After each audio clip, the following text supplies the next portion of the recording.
2010-11 मधील थकीत FRP रक्कम 15% व्याजासह द्या. प्राध्यापक विजयभाई पाटील यांनी KDCC बँकेकडे केली जोरदार मागणी.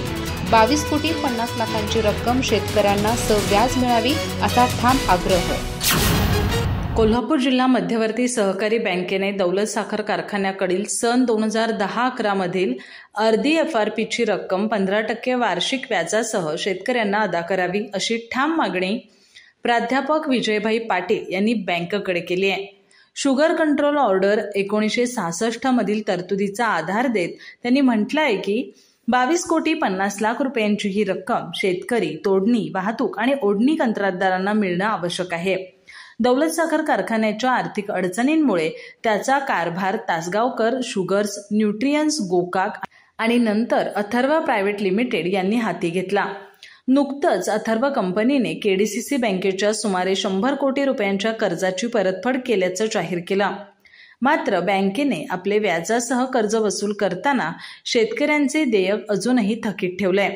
2010-11च्या गळीत हंगामात गाळपासाठी ऊस दिलेल्या शेतकऱ्यांना फक्त निम्मी FRP 743 रुपये प्रति टन या दराने मिळाली होती. उर्वरित निम्म्या रकमेचा प्रश्न सुटलेला नाही. यासाठी प्राध्यापक NS पाटील, सुभाष देसाई, पांडुरंग बेनके, MM तुपारे, शामराव मुरकुटे आदींसह शिष्टमंडळाने प्रादेशिक साखर सहसंचालक कोल्हापूर यांची भेट घेऊन मागणी लावून धरली होती. सहसंचालकांनी अथर्व व्यवस्थापनाला थकीत FRPची तत्काळ पूर्तता करण्याचे आदेश दिले होते. मात्र अद्याप प्रत्यक्ष अंमलबजावणी झालेली नाही.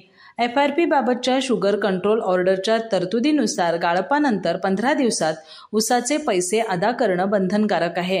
विलंब झाल्यास दरवर्षी 15% व्याजाने ती रक्कम द्यावी लागते. या पार्श्वभूमीवर 2010-11 मधील उर्वरित FRP रक्कम शेतकऱ्यांना सव्याज मिळावी अशी मागणी करत प्राध्यापक विजयभाई पाटील यांनी बँकेला शेतकऱ्यांना न्याय देण्याचं आवाहन केलंय. अधिक माहिती आणि ताज्या घडामोडींसाठी आजच आमचे चॅनल सबस्क्राईब करा.